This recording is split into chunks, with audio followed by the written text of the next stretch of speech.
ഏറെക്കാലമായി ഇന്ത്യയുടെ പ്രധാനപ്പെട്ട ഒരാവശ്യം അത് ഖത്തർ ശരിവച്ചിരിക്കുന്നു. ഇന്ത്യക്ക് ഏറെ സന്തോഷം നൽകുന്നൊരു വാർത്തയാണ് പുറത്തു വന്നിരിക്കുന്നത്. ഖത്തറിൽ വധശിക്ഷയ്ക്ക് വിധിച്ച 8ഓളം ഇന്ത്യൻ നാവികരുടെ വധശിക്ഷ ഖത്തർ റദ്ദാക്കിയതായിട്ടുള്ള വാർത്തയാണ് പുറത്തു വരുന്നത്.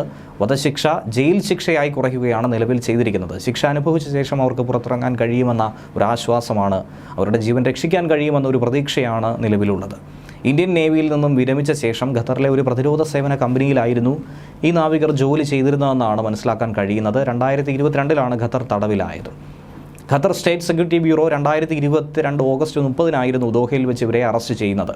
ഇന്ത്യൻ നാവികസേനയിൽ 20 വർഷത്തെ സേവനം പൂർത്തിയാക്കി വിരമിച്ചവരാണ് ഇവരെല്ലാവരും തന്നെ. ഇവരിൽ സുപ്രധാന പദവികൾ വരെ വഹിച്ചവരുണ്ട്.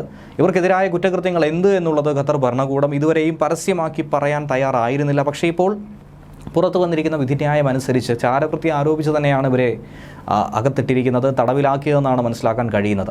ഇസ്രയേലിന് വേണ്ടി ചാരവൃത്തി നടത്തി എന്നുള്ള ഒരു റിപ്പോർട്ട് നേരത്തെ വിദേശ മാധ്യമങ്ങൾ പുറത്തുവിട്ടിരുന്നു. പക്ഷേ വിഷയത്തിൽ ഇതുവരെയും പ്രതികരിക്കാൻ ഇസ്രയേൽ തയ്യാറായിട്ടില്ല. ഇന്ത്യൻ വിദേശകാര്യ മന്ത്രാലയവും ഇക്കാര്യമൊന്നും തന്നെ വ്യക്തമാക്കുന്നില്ല.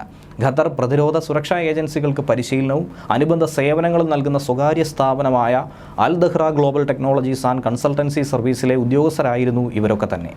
ക്യാപ്റ്റന്മാരായ നവ്തേജ് സിംഗ്, ബീരേന്ദ്രകുമാർ വർമ്മ, സൗരവ് വശിഷ്ഠ്, കമാൻഡർമാരായ അമിത് നാഗ്പാൽ, പൂർണേന്ദു തിവാരി, സുഗുണാകർ പകല, സഞ്ജീവ് ഗുപ്ത, സൈഗർ രാകേഷ് എന്നിവർക്കാണ് ഖത്തറിലെ ഫസ്റ്റ് ഇൻസ്റ്റൻസ് കോടതി ശിക്ഷ വിധിച്ചത്. ഇതിൽ മലയാളി കൂടി ഉൾപ്പെടുന്നു എന്നതാണ് മനസ്സിലാക്കാൻ കഴിയുന്നത്. ഒമാൻ വ്യോമസേനയിലെ വിരമിച്ച ഉദ്യോഗസ്ഥനായിരുന്നു ഈ കമ്പനിയുടെ ഉടമസ്ഥനെന്നും മനസ്സിലാക്കാൻ കഴിയുന്നു. സംഭവത്തിൽ ഇയാളെ ആദ്യം അറസ്റ്റ് ചെയ്തെങ്കിലും 2022 നവംബർ മാസത്തോടെ ഇയാളെ വിട്ടയച്ചിരുന്നു. ഖത്തർ എമിരി നേവൽ ഫോഴ്സിൽ ഇറ്റാലിയൻ U-212 സ്റ്റെൽത്ത് അന്തർവാഹിനികളുടെ പ്രവർത്തനത്തിന് മേൽനോട്ടം വഹിച്ചിരുന്നത് ഈ ഉദ്യോഗസ്ഥരാണെന്നാണ് മനസ്സിലാക്കാൻ കഴിയുന്നത്. പക്ഷേ ഈ ഉദ്യോഗസ്ഥരുടെ അറസ്റ്റിൻ്റെ വാർത്ത 2022 ഒക്ടോബറിൽ പുറത്തു വന്നതോടെ ദഹ്റ ഗ്ലോബൽ എന്ന അവരുടെ വെബ്സൈറ്റിൻ്റെ പ്രവർത്തനം പോലും നിശ്ചലമായി.